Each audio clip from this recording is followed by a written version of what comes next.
रहस्य। चौरा गांव के खेतों में इन दिनों खुदाई का काम चल रहा था। असल में इसी गांव से होकर एक अच्छी सड़क गुजरनी थी, इसलिए यहाँ खुदाई शुरू की गई थी। अचानक एक दिन खुदाई करने वाली मशीन से कुछ टकराता है।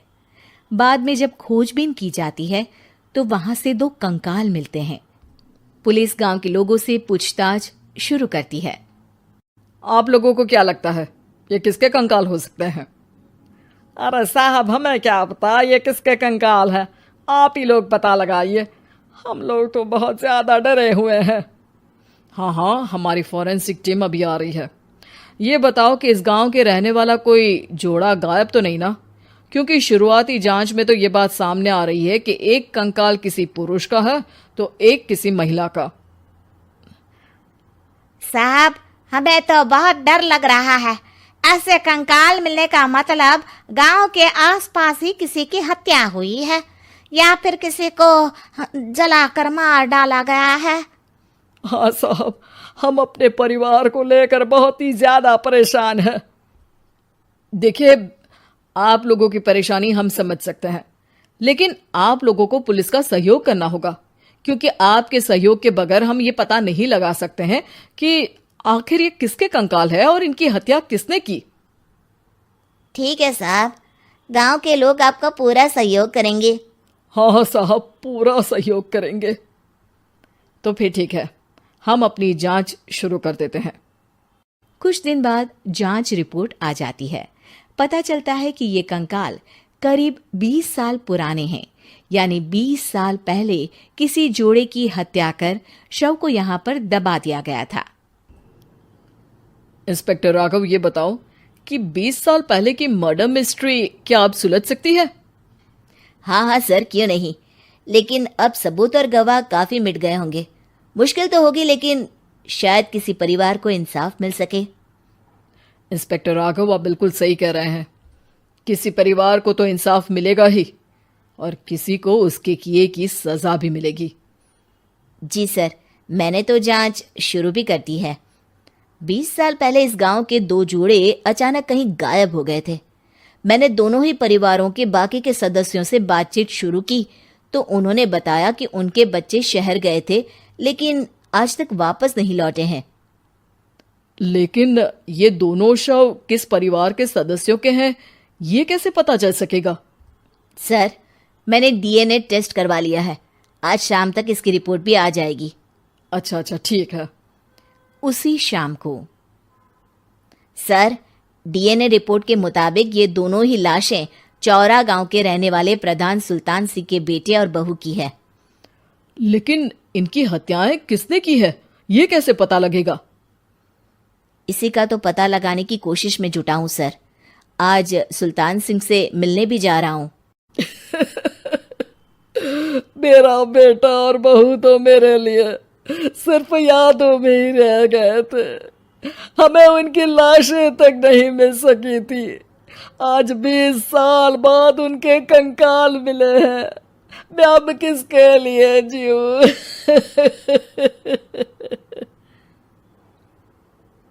लेकिन सर, क्या आपकी किसी से कोई दुश्मनी थी? अपने बेटे बहू की हत्या के लिए आप किसे जिम्मेदार मान रहे हैं? अब मैं किसका नाम बोलूं? मेरी तो किसी से दुश्मनी नहीं थी, बस मेरे बेटे बहू को कोई वापस ला पाता।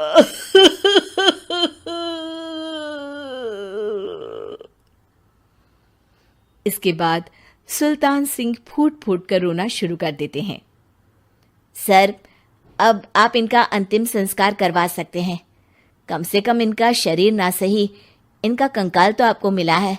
लेकिन हाँ, अगर आपको कुछ भी याद आए तो जरूर बताइएगा। मेरी तो बेटा अब उम्र हो गई है, लेकिन मेरे बेटे और बहू के हत्यारों का जरूर पता लगाइएगा, क्योंकि जब तक हत्यारे पकड़े नहीं जाएंगे मेरा मन नहीं मानेगा। सर, हमारी पूरी कोशिश रहेगी हत्यारे को पकड़ने की।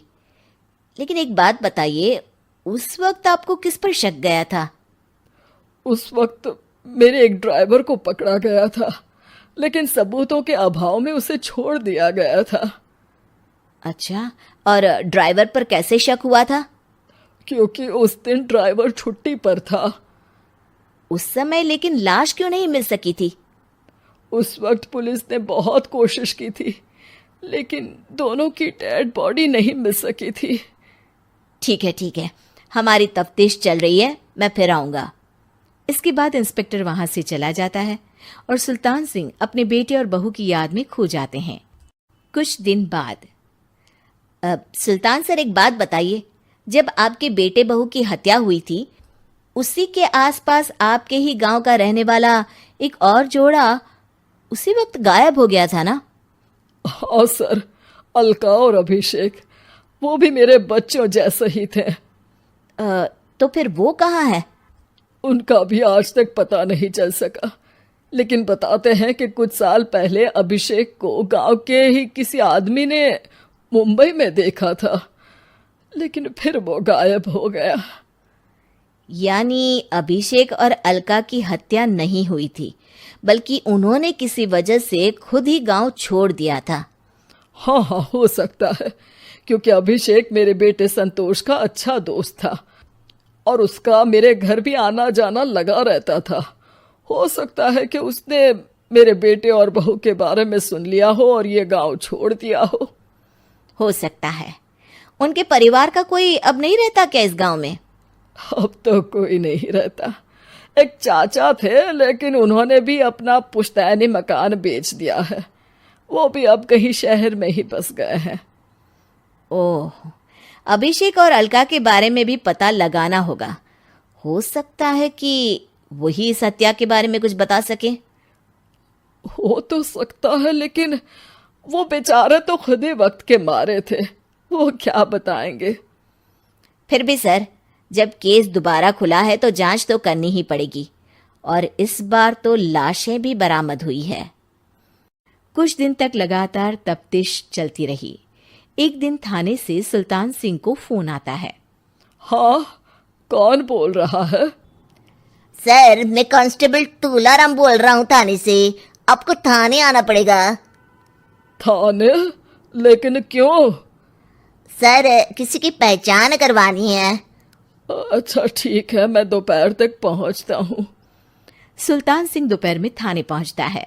कई पुलिस के अधिकारी वहां मौजूद रहते हैं। सर, आपके बेटे की हत्या का रहस्य आज शायद सुलझ जाए। अच्छा इंस्पेक्टर राघव, पर वो कैसे? सर, उस आदमी को देखिए, क्या वही अभिषेक है? सुल्तान सिंह की आंखों में हैरानी से आंसू आ जाते हैं। हाँ सर, यही अभिषेक है। ये आपको कहाँ से मिला? सिर्फ अभिषेक ही नहीं, बल्कि इसकी पत्नी अलका भी इसके साथ है। मैडम, जरा अभिषेक की पत्नी को लाइए। जैसे ही अलका को पेश किया जाता है, सुल्तान सिंह जमीन पर गिर जाते हैं। सुल्तान सर, क्या हुआ आपको? आप अलका को देखकर गिर क्यों गए? सुल्तान सिंह सर पकड़कर बैठ जाते हैं। ये अलका नहीं, बल्कि ये तो मेरी बहू रितु है। पूरा थाना एक दूसरे का मुंह देखने लगता है। क्या? इसके बाद हर किसी को दो कंकाल और हत्या का रहस्य समझ में आ गया। अभिषेक और रितु ने मिलकर संतोष और अलका की हत्या की थी और लाश को जमीन के नीचे दबा दिया था। आज 20 साल बाद इस हत्या का रहस्य खुल सका था कि अवैध प्रेम संबंध में दो मासूम